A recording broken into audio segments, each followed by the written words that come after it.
पाहणार आहोत अगस्तीन नावाच्या एका ख्रिस्ती कुटुंबात वाढलेल्या तरुणाची कहाणी, जो ख्रिस्ती असूनही चर्चचे संस्कार विसरतो आणि जगिक सुख मिळवण्यासाठी आधुनिक जगातल्या खोट्या भविष्यवक्त्यांकडे जातो.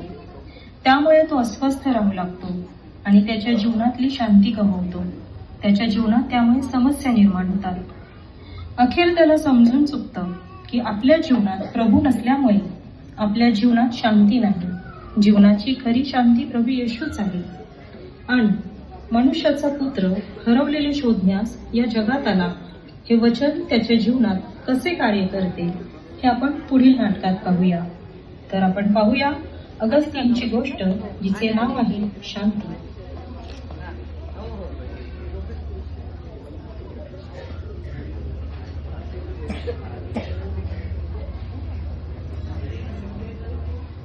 ऐका ना, तुम्हीच ते आहेत का जे माझं भविष्य सांगू शकतात?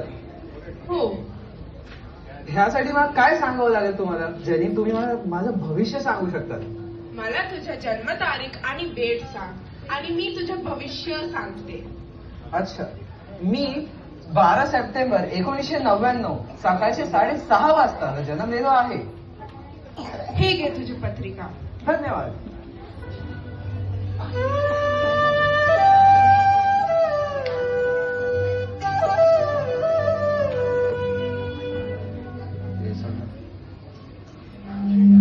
मला कोणी प्रेम करत नाही. माझ्यावरून सगळ्यांचा विश्वास उठलाय. मी कोणाला नको हवंय. मी सगळ्यांना नको झालंय. मी आयुष्यात काहीच केले नाही. त्यामुळे मला आता जीव राहायची इच्छा नाही. मी आता मरतो.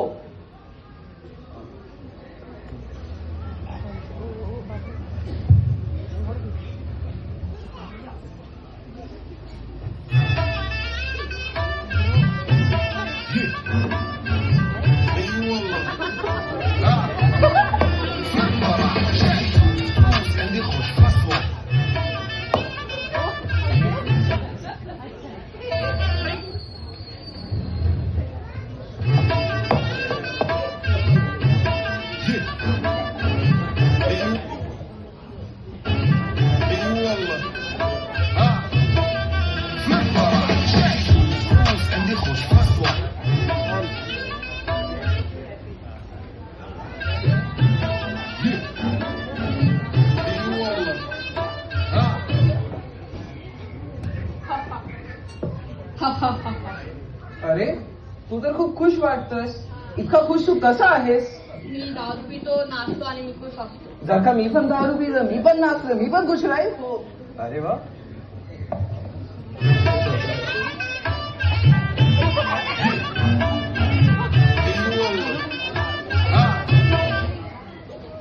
मी दारू पिलं, मी नाचलो, मला खुशी भेटली, पण ती थोड्या वेळासाठीच होती. मला ही खुशी नकोय. मला आयुष्यभरासाठी खुशी आणि शांती पाहिजे.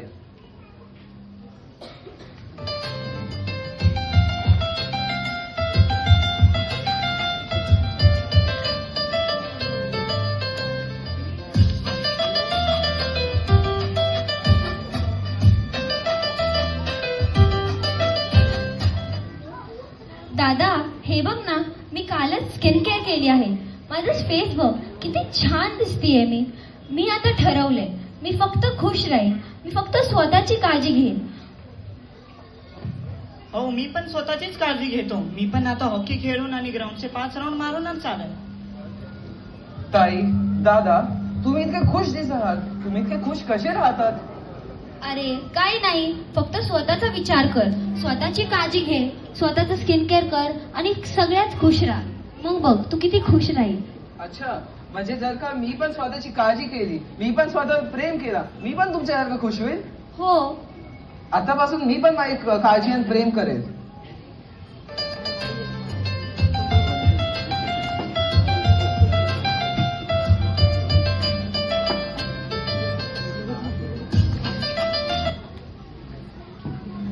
मी इतकं खेळलो, मी माझं स्वतःवर प्रेम केलं, मी स्वतःची इतकी काळजी घेतली, तरी मला ती खुशी नाही भेटती.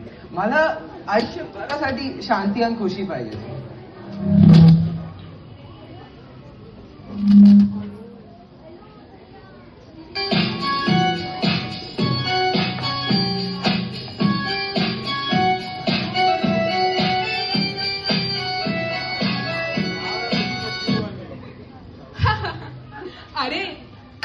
महत्वाचा प्रोजेक्ट आहे. ही प्रोजेक्ट मलाच भेटली पाहिजे. मग पैसाच पैसा. ताई, तुम्ही खूप खुश वाटत आहात. तुम्ही इतके खुश कसे असतात? अरे पैसा कमव, मग तू खुश होईल.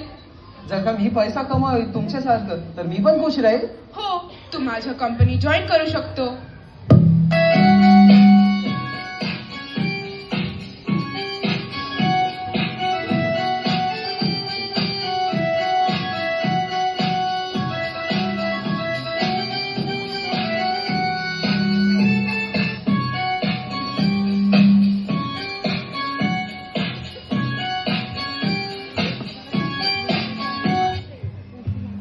मी इतका पैसा कमवला, माझ्यासाठी नवीन घर घेतलं आणि माझी आता आवडती गाडी पण घेतली, पण माझी आतून इतकी शांती नाही भेटली. मला ही थोड्या वेळाची शांती नकोय, मला आयुष्यभरासाठी शांती आणि सुख पाहिजे.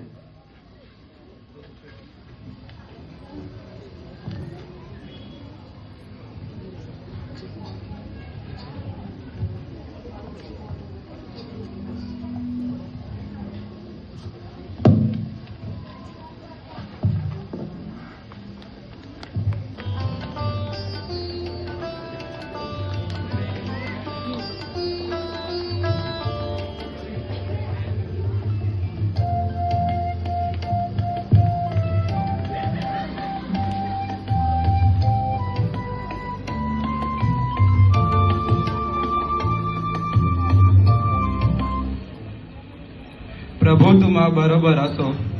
आणि तुमच्या अंतर्यामी. योहान लिखित पवित्र शुभ वर्तमानातून घेतलेले वाचन. हे प्रभू, ख्रिस्ता तुझी स्तुती असो.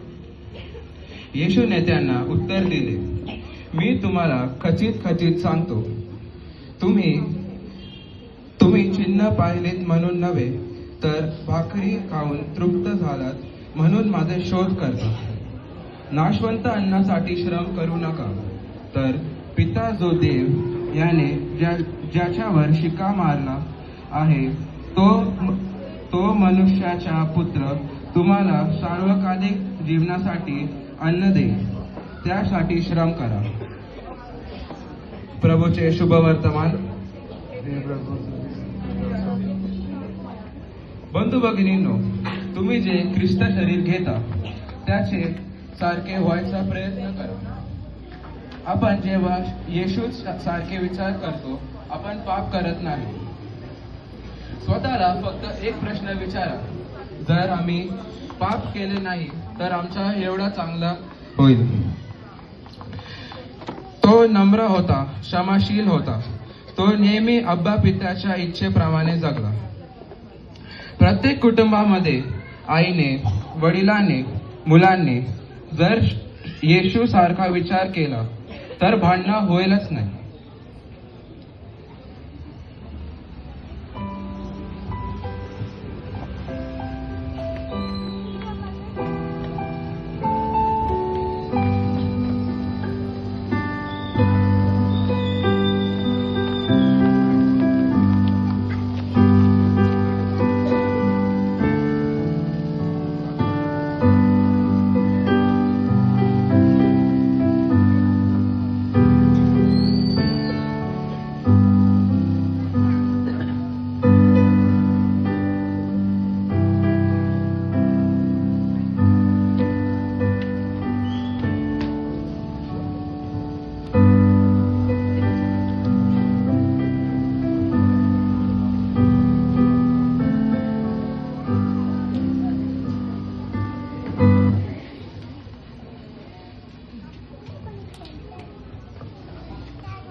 फादर, मी आजकाल खूप खुश आहे.